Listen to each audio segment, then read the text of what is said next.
Good morning, white planetary winds. Let's see how short I get to do this one. I always intend, like, can you stay within half an hour? So, how often do I get the opposite? How often do we get the opposite of what we actually intend? Because I seem to come from a place of assuming that the length of my videos is not good. So I want to avoid what's not good instead of saying, hey, I want to play, instead of going for something, I'm trying to avoid something. And when I'm trying to avoid something, the odds are I go and do and get exactly what I'm trying to avoid. Noted. Thank you. White planetary wind. In the Skywalker, in the wave spell of the Skywalker.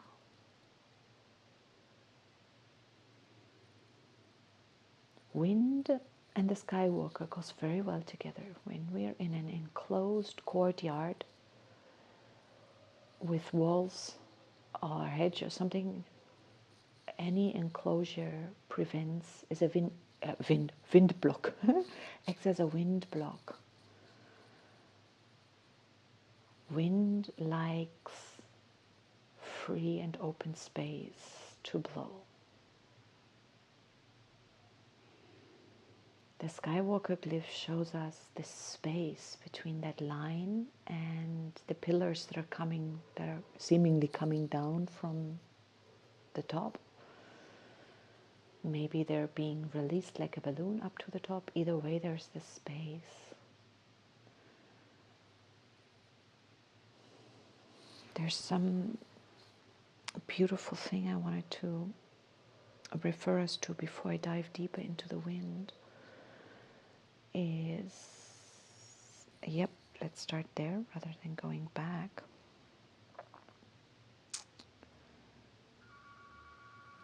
Oha, there's a phone ringing. Okay, gotta pause, it's not mine. Right. Um, um, um, um, um, um. White wind leaves you free to move on to the next moment without the baggage of desire, regret, or expectation. I consider that super important. White wind represents spontaneity and simplicity. As you experience the truth of the present moment, white wind leaves you free to move on to the next moment without the baggage of desire, regret, or expectation. White wind is the simple knowledge that invisible forces are always moving in your life, guiding and inspiring.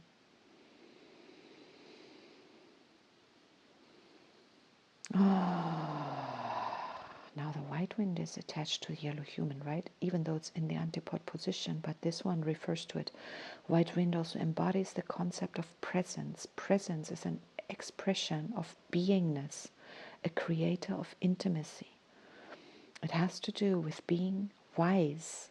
Remember, yellow human stands for free will, influence, and wisdom.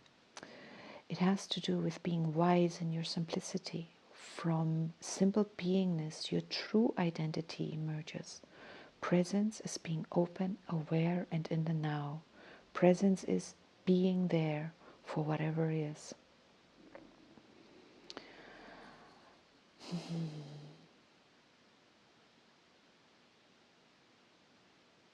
Then it goes on about presence. And I remind us that tone 10, which is today's day, manifest, produce, perfect. Manifest, produce, perfect. It is the tone. It's very interesting. I always say the Skywalker transcends in the tone 13, which stands for endurance, presence, transcendence. Tone 10 is a manifestation, perfection. So we manifest and then we transcend. I'm not sure in this very present moment that I fully grasp what that means right now. But the manifestation, perhaps,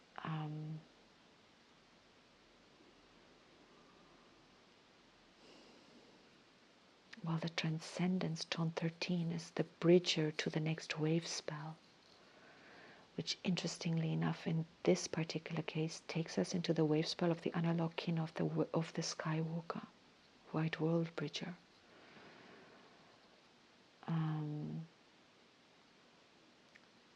The planetary tone 10, the manifestation. How does the Skywalker, our skywalking process, our exploring, our awakeness, our being awake.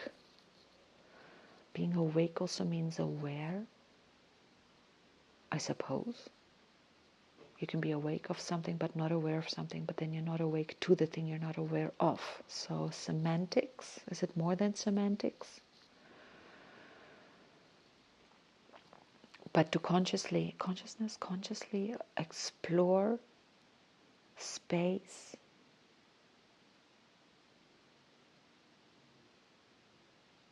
and this concept of bringing heaven to earth, this concept of making our lives,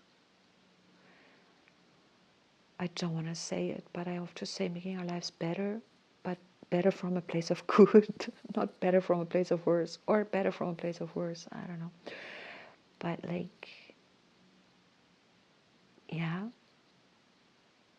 the act of exploration as an element of creation. And then the white wind manifestation,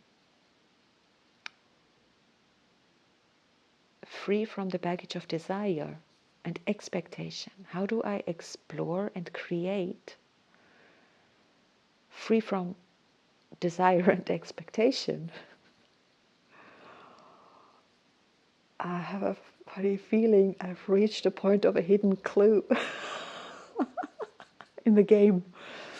It's like here I am playing away, but every now and then a new element gets introduced and I'm like, should I go? Is this going to annihilate me if I come into contact with that? Or is this actually a hidden portal? And when it comes to quantum portals, I have the feeling that it does a bit of both. Which means it annihilates one thing, perhaps an illusion, perhaps an old state, perhaps a hitherto working mechanism, in order to replace it with something new or add something new into the mix, and therefore permanently changing something. But this is pure, not suspicion, but suspicion. I suspect. Assumption? Let's explore that. If my understanding of that concept would be, as something I've asked myself for a long time, and this is the wisdom of the yellow human, the antipode of the furthest away energy, but needed to balance, needed for functioning, spirit, breath. I mean, there's no breath without a body. So there's something, don't have to be human, we can be animal to breathe. The expression of spirit through my system. And I often ask myself this, where's this with the yellow human and this free will? I mean, that is the ticket to anything. As a human, you can act as amoralistically as you want. Now, for me personally, and for anybody listening, we're not looking for the permission to that. We're wanting to understand, if we want to understand, I want to understand, like, how do I, how much driver's seat or what kind of driver's seat position is needed from me, and where is it wiser to let go of the wheel and let spirit drive? What does it mean? And in this case, what exactly does that mean? For me, I'm a stickler for detail in a way, because there's the concept, like, should you just be like a leaf in the wind and blow to wherever, and what then there is the going, I spoke about it yesterday, what the thing about deserving and trusting. The red dragon stands for trust. in the white wind for spirit, who or what do I trust? Who or what do I entrust my life to? What are the programmings running if I go into autopilot? Autopilot might be the best thing or the worst thing. How much,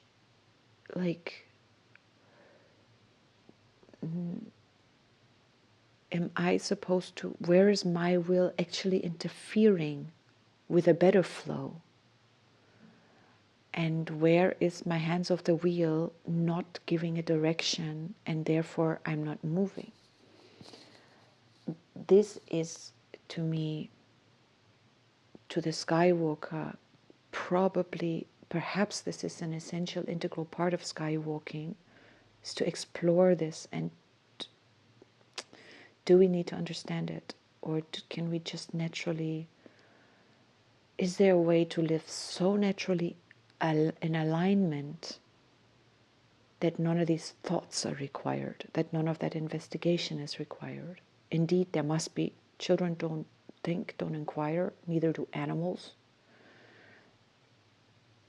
They live in alignment. So how do I bring myself into that alignment? That would be my free will. That would be me saying, I want, I desire, I intend to be in that kind of alignment, which would then mean I move forward, or I sink or anchor or live, experience. There's nothing else to experience but this moment. I cannot experience the future. Impossible. So I experience this moment. All futures are held in superposition in the quantum field. They exist there. It's completely irrelevant to me. The only relevance is this moment.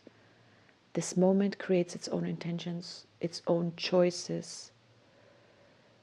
And then the choice-making mechanism becomes relevant. Only now.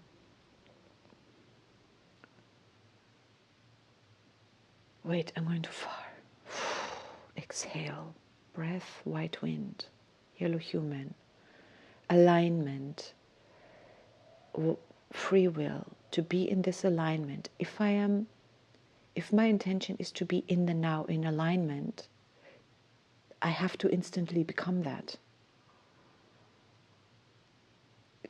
Otherwise, I'm dreaming. It's either I instantly become that, which means I've made the decision. I've used my free will in the now to make this decision. It's the only place I can make the decision. I am making the decision. Now the question is, am I instantly aware that I am in alignment, or am I still aware that I'm not? In this very moment, I can say yes. In another moment, I may become unconscious or fall out of alignment, and I have to re-intend alignment. I may not make a rule now that I say I will intend alignment for all times. Then I have to put in the caveat, at any point in time, I'm gonna have to be able to double check, is this still the ideal model to live by? I don't know if this gets complex, what I'm saying. In the now, with this white wind, with what I just read, to be free from the baggage of desire. I have made a decision, this is what I want. I have instantly called in that fulfillment because I have collapsed the quantum position. I am no longer baggaged by desire because I have shifted my frequency into the fulfillment of the desire. And therein is peace. If I'm not in peace, I'm not in alignment. I suppose, I'm not sure. I think. Can someone write something? Am I wanting some feedback? Can I be out of alignment and be in peace? I'm not going to investigate that now, but that's a question.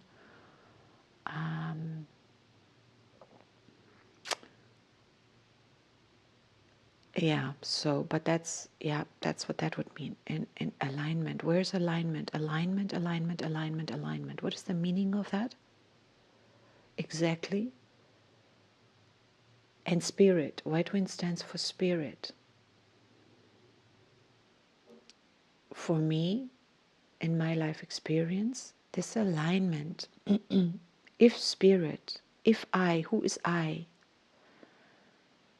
if I, who is now talking, define this I as my body and my mind, my face starts to frown because how can I define myself with spirit missing? I can't. The yellow human doesn't exist without white wind. You cannot take that apart. White wind doesn't exist without yellow human. So in my humanity, I can't. So who's speaking? What is this I?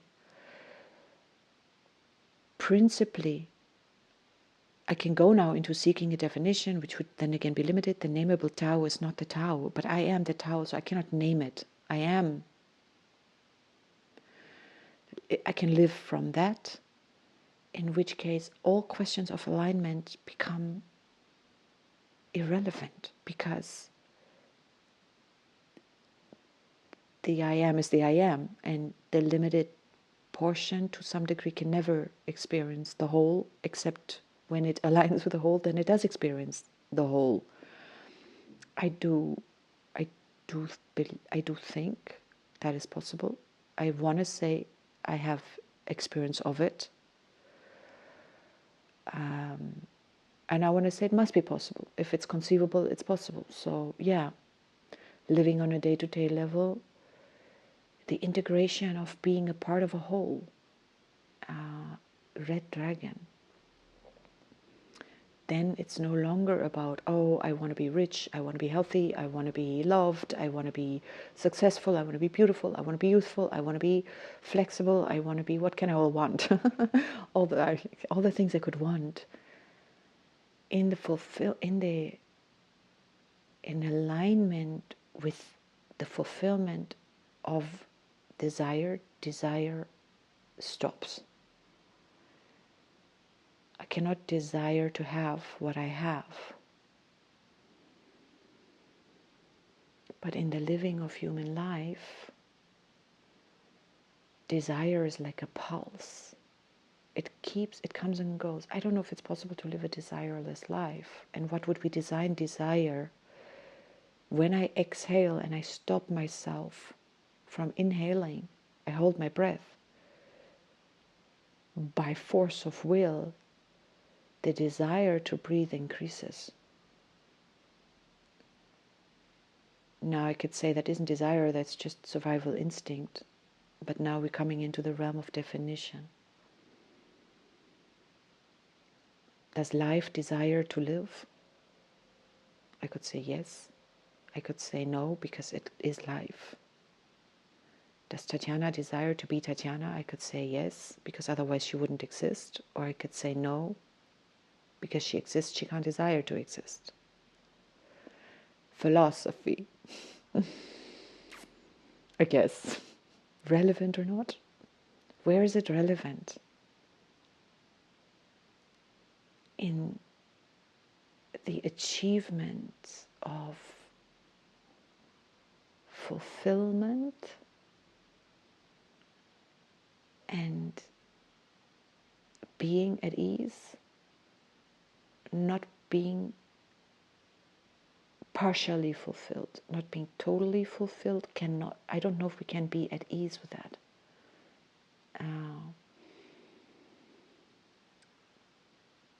But when it comes to fulfillment or to life, if we put the cart before the horse, saying, I will be fulfilled when,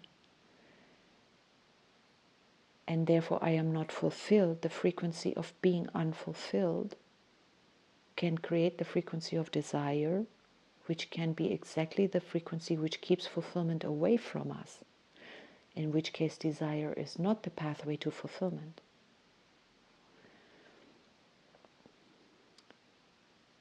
Yeah.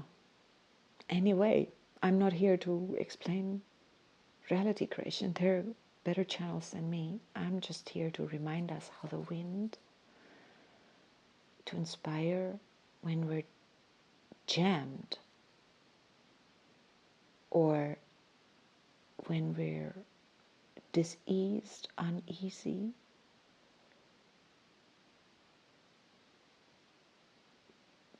to remember the, to remember spirit, and spirit is linked to human, to earth, and to storm. Red earth, blue storm, yellow human. This particular wind today, planetary, is guided by the dog. Love, loyalty, compassion, community. The dog also, they say there's a beautiful thing that that some of the sites speak about. They speak about companions of destiny. I don't know whoever spoke of that first. Companions of destiny. Call them soulmates. Call this people in our life, people, circumstances, events, objects, happenings, everything. It's a question of like vibration, like frequency. We attract to ourselves that which is of like frequency, even if it seems to be the opposite. I'm going back to the mirror, white mirror, the reflection. Reality always reflects, the outer reflects the inner. Experience reflects state of consciousness, state of resonance. A state of consciousness may not always, is not in all elements absolutely not conscious. What we call I'm conscious of XYZ, that is just a minute fraction of our state of resonance, shall we call it that? The state of consciousness determines the state of resonance, and the state of resonance determines the state of consciousness, which determines this lived experience. And we can both have two objectively similar, same experiences, and they can be extremely different. We can have a conversation with the same person and experience a very different person because they reflect, because of how we reflect ourselves in them, how we reflect. We don't see it like that, but it is a mirror that reflects us, parts of us, parts of our expectation, our conditioning, filters, interpretations, blah, blah, blah. And when we're fighting windmills or trying to window dress or trying to put makeup on the mirror, we're dealing with a reflection, and we are, limited in reach, limited in efficacy.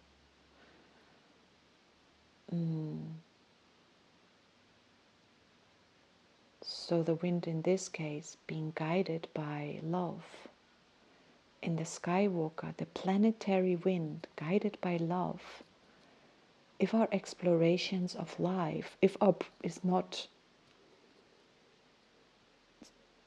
in aid of manifesting our greatest joy, our best life, having a fantastic life, having great life experience, if that is not the aim of what we're doing, and when we reach the Skywalker, that is the aim of what we're doing. If we're experiencing something else, we're not skywalking.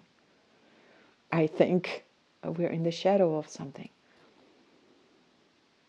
If we're in survival or battling or dealing with illness, for example, or heartbreak or misery of any kind, and if it's just like I spoke the other day, a prolonged complainer mode, for a moment complaining may feel, it's like an illusion. It may make us feel we're doing something, or we're actually complaining also bonds us with the one we are complaining with. It's an energy of bonding, which makes it a little bit powerful, which makes it a little bit, it can almost release probably dopamine, because it actually bonds us. We're both complaining together. And it activates energy. But what does it ultimately do? We rarely radiate light when we complain. We're rarely conscious of enjoying the process of complaining. try it. Become conscious when you're complaining that I really like this process. It really turned things on a dime for me when I was a very active complainer also during the COVID time. And I could really see, and I could get into a lot of this angry energy in me that I could never otherwise really access this easily. And at some point I realized, like, hey, look at what you're doing. This is actually fun. It just dissolved the complaining because I was now having more fun than I was complaining, and therefore the energy of complaining just dissolved. I was like, that's old. Actually, what am I doing? What am I now? I've accessed my anger. Can I now actually take myself to what I'm really angry about, which is my own inability perhaps to express the skywalking in my own life, which is where my own blocks, my own windmills I'm fighting. Can I actually get to the real issue, which is where have I not developed into my full strength to build, to create? Where am I leaking? And complaining is a form of leakage. I think, whatever. Yeah, so where I see it. It's where our energy just gets wasted. It achieves absolutely nothing. If you're complaining about, I don't know, a product and you're going to the manufacturer and you're that's different. And that's not what I mean. That's not complainer mode. That is actively, proactively addressing an issue and saying this product isn't working, or this product is not constructed well, or I don't know, whatever, then you're actively taking charge instead of sitting over your dinner and just ranting about how bad things are. Also, this complainer mode can be mistaken for we're actively discussing a problem and we're going to find a solution. We're trying to find a solution. Complainer mode is not really trying to find a solution. It's like a loop. You get that difference. It's good to be aware of when am I looping in complainer mode and when am I actually constructively complaining about something. I'm pointing out what's wrong with it, and either I'm just releasing it from my system and then I'm done, or I'm actually actively seeking a solution.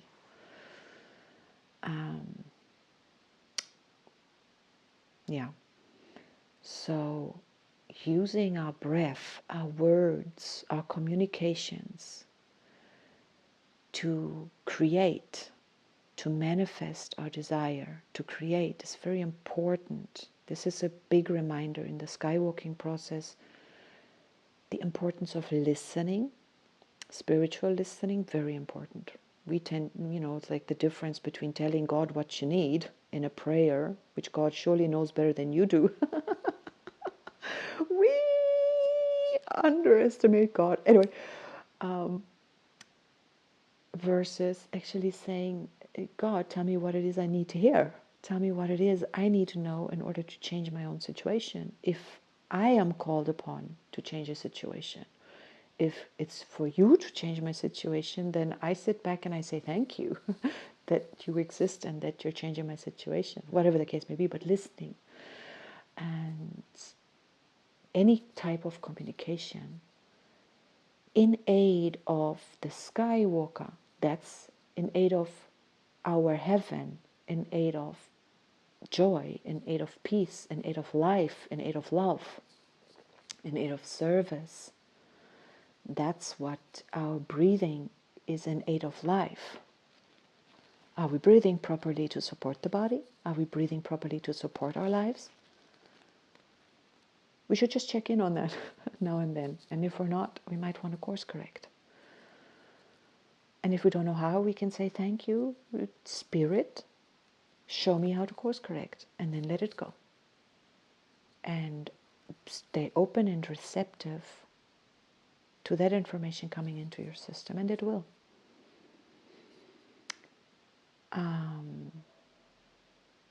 White wind is attached to blue storm, liberator, freedom, transformer of note, to transform, to change our states, our circumstances, ourselves, to energize ourselves through breath. Air energizes a storm. Storms is high velocity wind. That storm can sometimes not even blow out one of your birthday cake candles. You need a little bit of velocity to blow all of them out, especially if you're just about to turn 50. Then it's like 50 candles with one breath. Good luck. It's good if the candles stand very close together. If they're like spread across the whole room, you ain't gonna do it. If your birthday cake is very large, you're not gonna do it. Or are you? But you get my point. So having a bit of breath, having a bit of velocity. Opera singers, they have to control their breath a lot to do that kind of singing. You know, pop singer, oh, you can sing 3 words and breathe every third word if you want to. Deep breathing. And when wisdom says keep yourself healthy, breathe properly, allow transformation, sleep, rest. The storm is attached to wind and attached to sun. You know, all the balances. Each of the 20 seals tell us how each seal is in balance. Wisdom says, learn it. Learn the Tzolk'in is what I say. You can use any other system. I'm not selling this one. I'm just in love with it. But it teaches us how to be in balance, and therefore it's not to avoid illness or disease, but then you know how to stay in ease, and you know when a disease comes, you're alert to it quickly, hopefully, ideally, and you can course correct easily and quickly, versus waiting until an illness comes, which is so much harder to then have to course correct. But any illness, any disease is always the healer. If we can understand that, to me, that's a paradigm shift. That's very important. Anyway, the wind is also attached to the earth. The occult kin of the wind is the earth. So in this day, we are reminded of the human who is not in this wave spell, but the earth is on tone 5. Today's earth is tone 4, but self-existing on the planetary. The occult kin of the planetary tone, the manifesting, is always 4, form-giving, which is a really beautiful, I mean, everything is always beautiful, but it's great to be aware of that. So every occult to the planetary is the form giver. So whatever kin you are, in my case the sun, I'm magnetic sun, but the planetary sun, the expression of the sun itself, the dragon is the form giver. Faith, trust, nurturance, life, being, not life, sun is life, but dragon is birth. All life wants to be created in some form, huh? So of course belongs together. So the birth is the birthing, the cauldron, the quantum field is the mother that gives birth to experienceable reality. And reality has to be experienceable in order for it to be real. Something real that isn't experienced, why would something exist that isn't experienced? Is that interesting? How's existence linked to experience? What is experience versus existence? Anyhow, so this navigating, evolving, synchronizing the earth, we can remind ourselves of the self-existing earth, form-giving, measuring, defining. Our breath, the earth is also our body. It's also the place where we live. We are one with the earth. We are a part of the earth. Any which way we look at it, wind is part of earth. There are no winds out in space, except there are such things as solar winds. All right, note to self, investigate. But this wind is very earthbound. Excuse my stomach. And where am I going? How we're navigating ourselves, how we're synchronizing ourselves, and reminding us the importance of that. The breath is a synchronizing force. and dis-ease, malalignment, maladjustments. I'm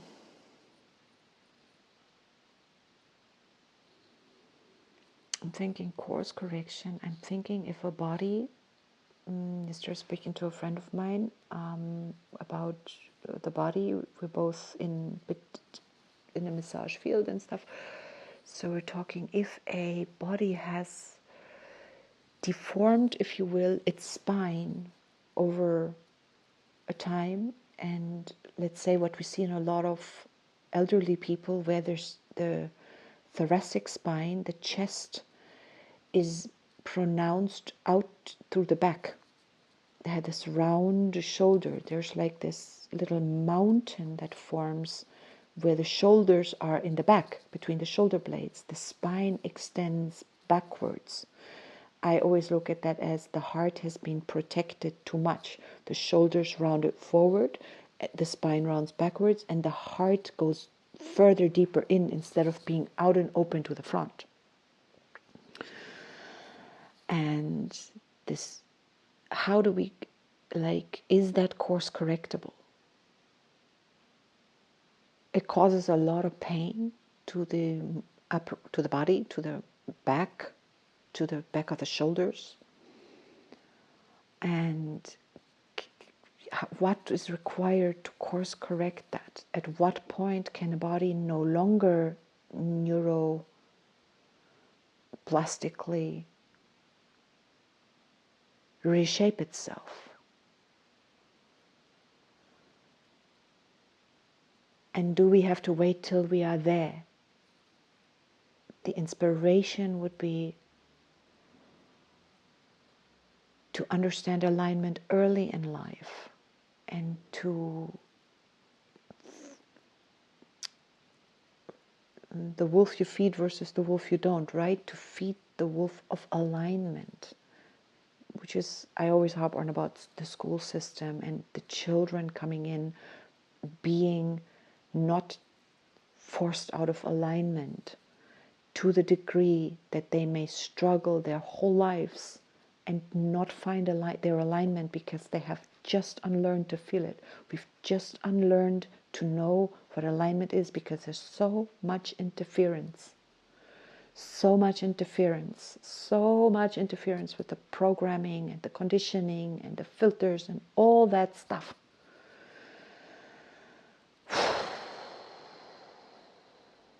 So much easier if you know, and for us adults who are so often already fairly misaligned, having now to hold on to artificial structures of artificial, I call them artificial because they're just not in alignment, you know. Now we want to be the teachers of these children. It's hard. I think it's hard. It's really, but that is, for me, what I would really want to project into the field or create into the future, that we free ourselves. That to me is the storm. Can we free ourselves? The glyph of the storm is also like, there is a self. If the little dot is the self, there's a self that is somewhere independent, individuated, having its own consciousness, functioning as a sovereign individual, but it is the same self that is also a part of a collective and has to function as part of the collective without disturbing the collective, without itself being an interference pattern, a destructive interference pattern to the collective. We must be a constructive interference to the collective, if interference, you know, because there's always interference, but it must be constructive.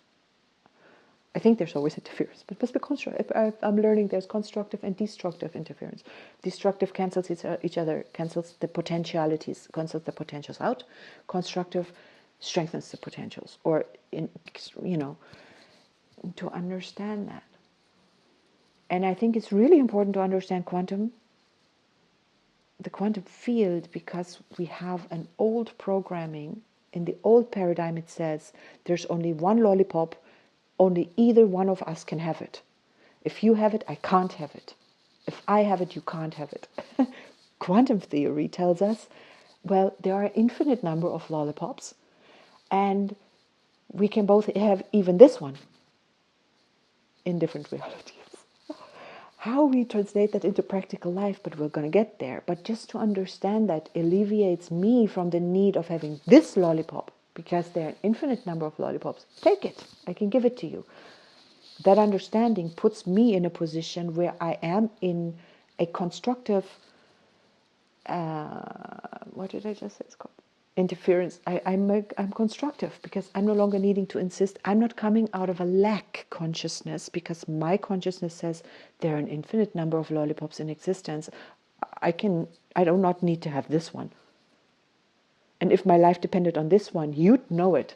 And if both our lives depended on this one, we'd find a way to share it. And if we both die, well, and if only one of us dies, then we'll fight. And then the stronger one will survive, and then that's right. I suppose. That's life. Okay, 1, 2, 3, 4. So that's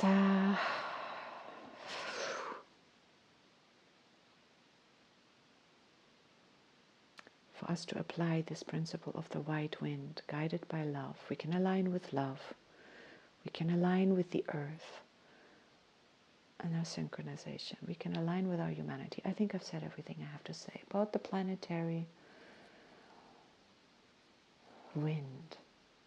And what I do want to add, I don't know if I've made it, if I underlined that point, but I want to take us back a little to yesterday just for a second. If Tatjana's seconds are very long. Trust the red solar dragon. Trusting our place in the universe.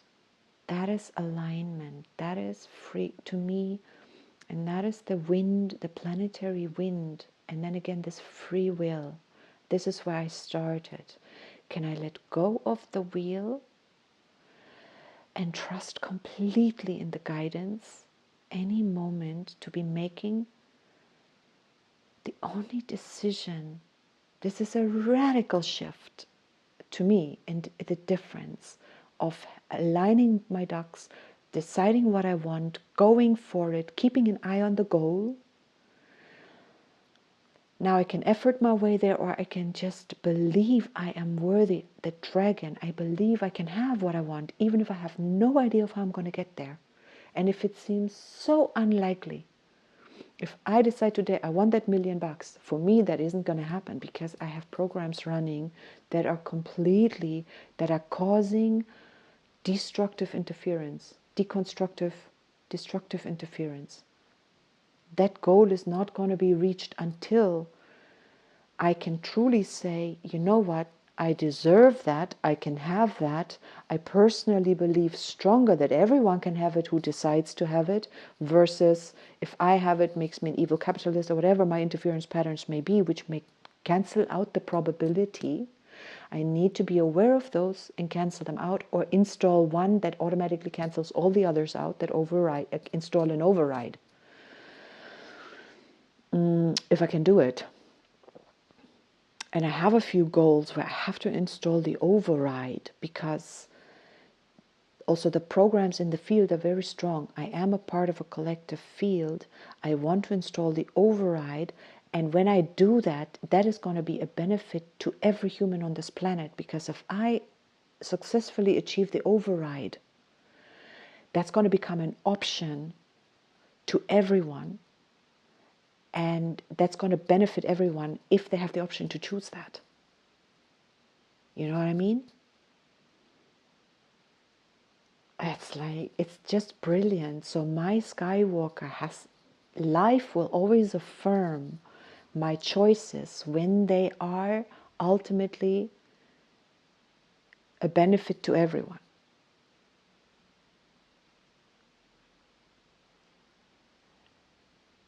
And sometimes I'm just suddenly having a really, really wild thought. I wonder if I dare to say that out loud.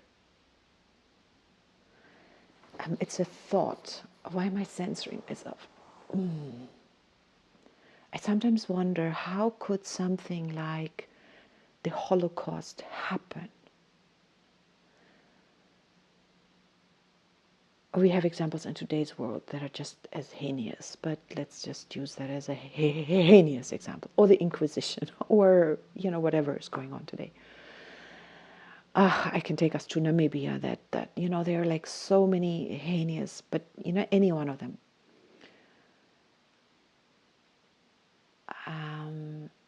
If there is a driver behind that genuinely believes an intention that doing this is gonna be of benefit,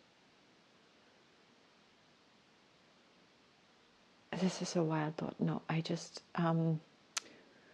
I'm locked into my conditional three-dimensional mind right now that blocks me from speaking about, not thinking about. That thing doesn't block me.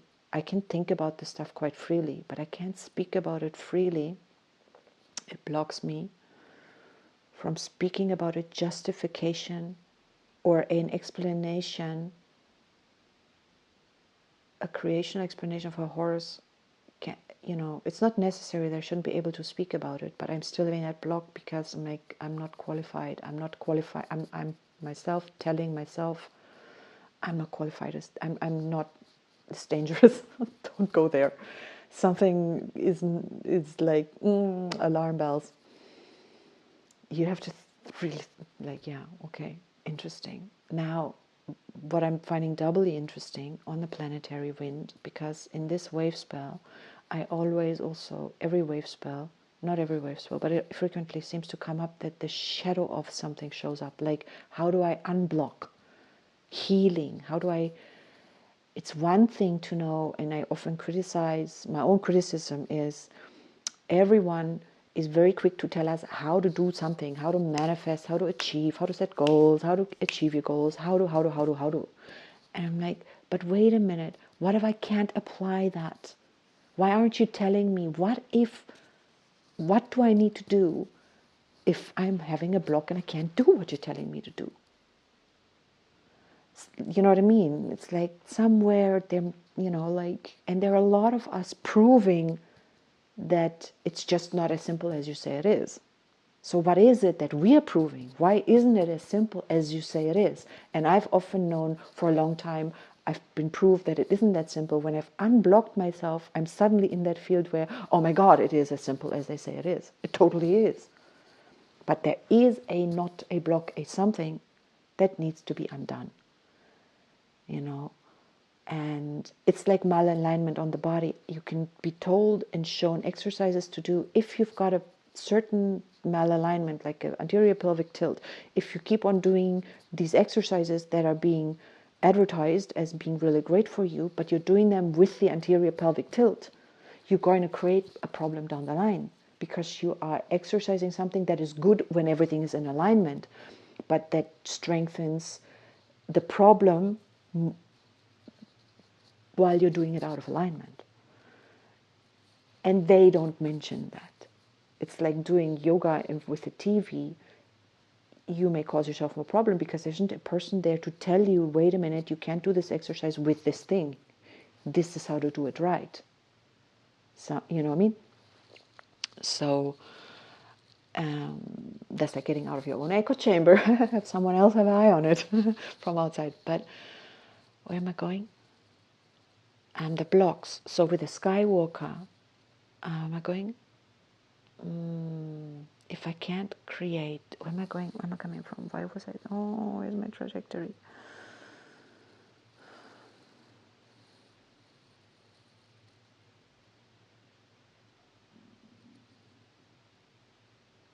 Exactly. Sorry.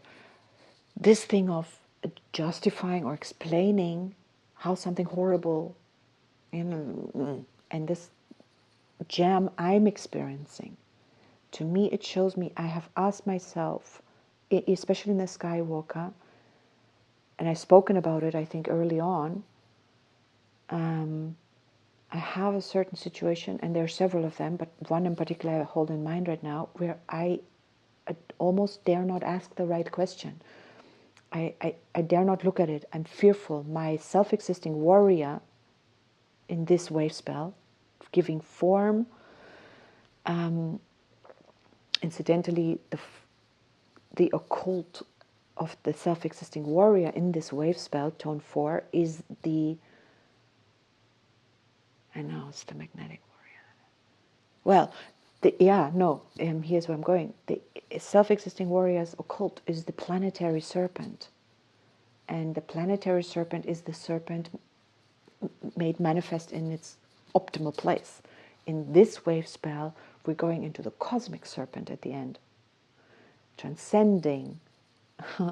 We have to have planetarized it first in linear progression before we can transcend it. We have to have manifested something before we can transcend it, which is why very often, like if I know I have anger issues and I'm repressing my anger, I can't transcend my anger issues until I've learned to express my anger. Catch-22, so you're not going to get around it.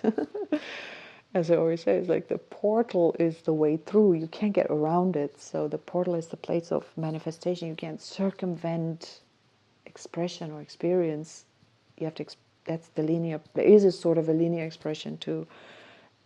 It doesn't have to be, but maybe in quantum fields, maybe you can jump. But in the learning process of experience, why would you?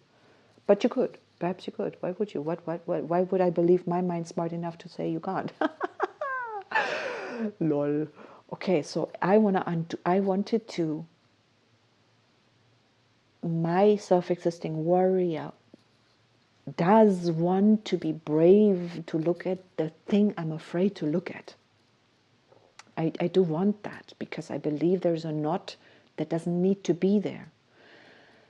And my planetary wind, this tells me today that in as much as I have this block around now the thingy I wanted to explain, that's a quantum, not a quantum, that's a fractal.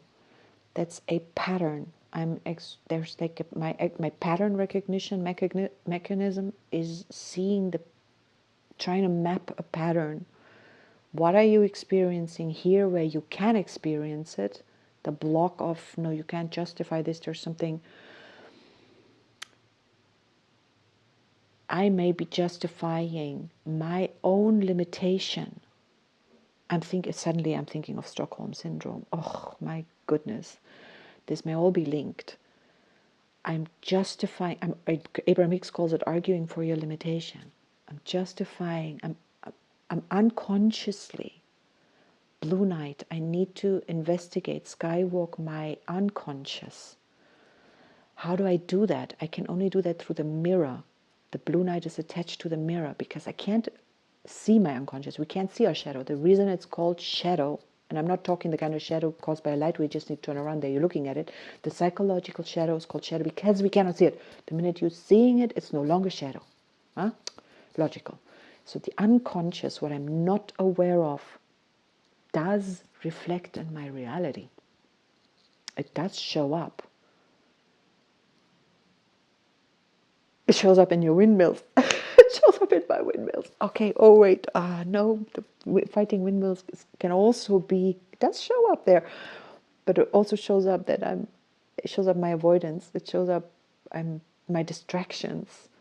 Because I'm exactly not wanting to deal with what the shadow is actually needing me to deal with. So I'm giving the energy that I could use to deal with the actual thing into the windmill. But okay, I'm making a long story short. So I want to investigate this thing and understand how come, and I can't bring, something tells me if I can't bring the conscious light into the unconscious, I have to go into the dark in order to see the light. From within the light I can't see it because it doesn't exist there. So if I go into the light, I make everything unconscious absolutely not existent, be absolutely irrelevant. Actually, that is it. Yo, that's it. But what about the unconscious then? Well, if it matters in my creation, if and when it matters, I come upon the block. And only then can I solve it in the now.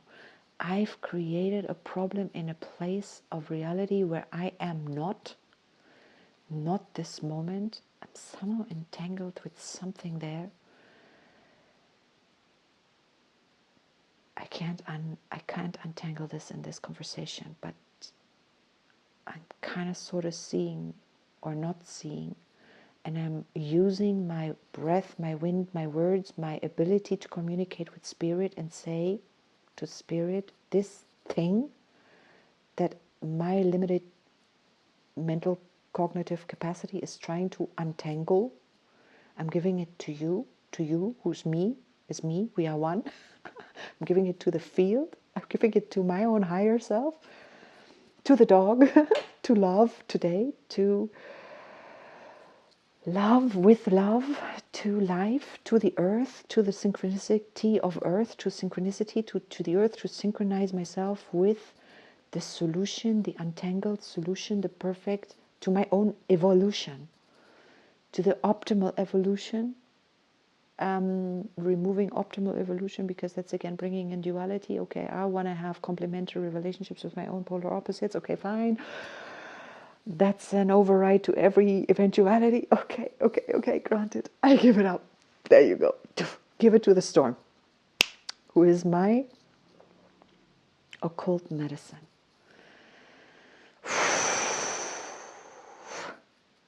And I trust that the earth in me is so strong to weather my storm. I become the eye of the storm. I know if this is going to be difficult, because I'm obviously afraid that it is. That's why I'm shunning it. That's why I'm scared of it. I tell myself I am at all times, and I can be. I'm supported. The earth supports me. If I die, I still continue living. If something gets hurt, we deal with it. If I will be the eye of the storm and walk and talk, I can be fine. Ooh. I don't know. But I gotta give it up now, because the lunar skywalker, the lunar magician, and in this skywalker, the minute I create something, I have to let it go, become receptive, let it go. Anything goes. I have to give up control.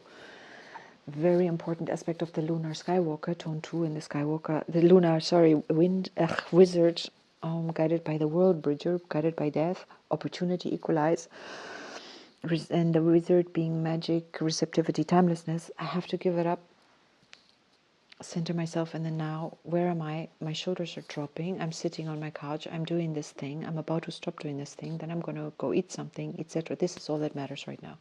The issue itself has been lifted. I'm lifting it. I'm giving it over to the wind to solve, to guide me to the solutions wherever there is one. In the meantime, I keep breathing, living, enjoying, skywalking, understanding all things are held in superposition, all things are in the field of all potentialities. I'm trusting the field of all potentialities. Red dragon, solar red dragon yesterday. All possibilities and many more than I can imagine. Elegant solutions are possible for everything, beneficial to everyone involved. Amen. Thank you. That's great. I don't have to solve it. Okay, we are under an hour. Hey, that's an achievement. Okay, I'm gonna send this off. I wish us a beautiful, windy, breezy, maybe breathe through trust and relax and be active and activated, have energy, be energized, achieve if we want to achieve, just be if we want to be in alignment, flow, warm, expanded, alive, deep breathing, breathing down to our coccyx. We need to breathe down to our coccyx, all the way down to the earth. Give our breath to the earth. What we exhale, the earth needs, the plants needs what we exhale. We need what the plants exhale. May we understand fully the mutually beneficial relationships we have with all of life. Aho.